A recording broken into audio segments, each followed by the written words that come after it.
கவிதை பட்டிமன்றத்துக்கான அறிமுகம். பேசுதல் என்பது அடிப்படை திறன் எனில் பேச்சாற்றல் என்பது உயர்நிலை திறன்.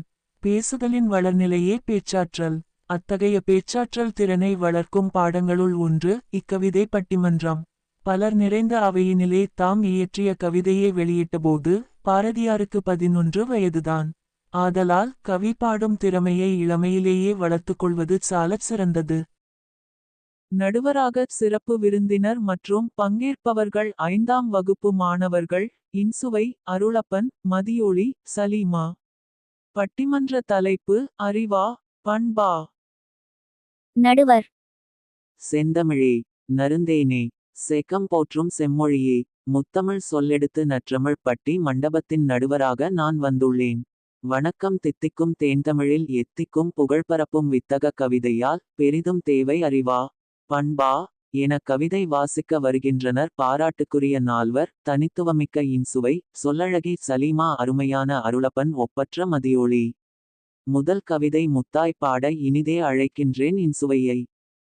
இன்சுவை: புவி காக்கும் தமிழ்த்தாய்க்கும் கவியரங்க தலைமைக்கும் ஆன்றோருக்கும் சான்றோருக்கும் அறிவுதான் முன்னேற்றத்தின் ஆணிவேர் என்றே அடித்து கூற வந்துள்ளேன். அக்னி தந்த அப்துல் கலாம் அசத்தியதும் அறிவாலே. அறிவாலே. அறிவின் துணை கொண்டே 1000 கண்டுபிடிப்பால் தாமஸ் ஆல்வா எடிசனும் வாழ்கின்றார் அறிவாலே. அறிவுமிகு மனிதனாக அகிலத்தில் உயர்ந்து நின்றால் அத்தனையும் நம் கையில் என்று கூறி விடை பெறுகின்றேன்.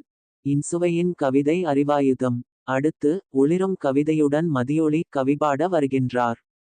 மதியொளி: அகிலமெல்லாம் தமிழே மணக்கும் பண்புதான் வெற்றிப்படி என்றே பறை சாற்ற வந்துள்ளேன்.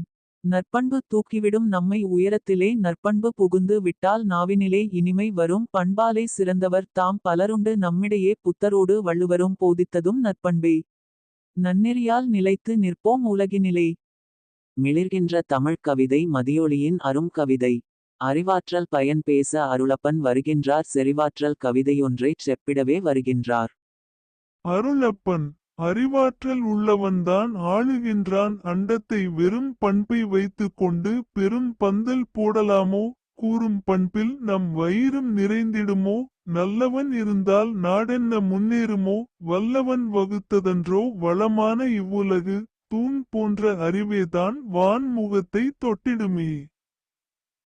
பண்பின் பெருஞ்சிறப்பை பொழிந்திடவே வருகின்றார் சொல்லழகி சலீமா. சலீமா: பண்பிலான் பெற்ற செல்வம் பயனில்லை உலகோர்க்கே. பண்பேதான் அன்பை நல்கும் பன்மடங்கு உயிர்வை தரும். உண்மை சொன்னேன் யாவர்க்கும் அன்பின் மிகுதியால் அதியமான் உயிர் காக்கும் நெல்லிக்கனியை உவந்தளித்தான் ஔவைக்கு. அத்தனையும் எளியோர்க்கு அன்னை தெரசா பெற்று தந்தார் குணமென்னும் நற்பண்பே குன்றிலிட்டு விளக்கன்றி. எல்லோரும் சிறப்பாக நல்லோரே போற்றும் வண்ணம் நற்கவிதை வாசித்தார்கள். என்னுடைய தீர்ப்பிற்கு இசைந்தே தான் வருகின்றேன். கண்ணுக்கு இருவழி கல்வியின் நேர்வழி அறிவும் பண்பும் சமமாக வைத்தேதான் ஒரு புகழ் பெறுவோமே. பொறி 5ம் பண்பாக பார் முழுவதும் அறிவாக வலம் வருவோம் நாமே. உளம் நிறை வாழ்த்தோடு நலம் 2ம் தானென்று நல்ல தீர்ப்பு கூறி நானும் விடைபெறுகின்றேன்.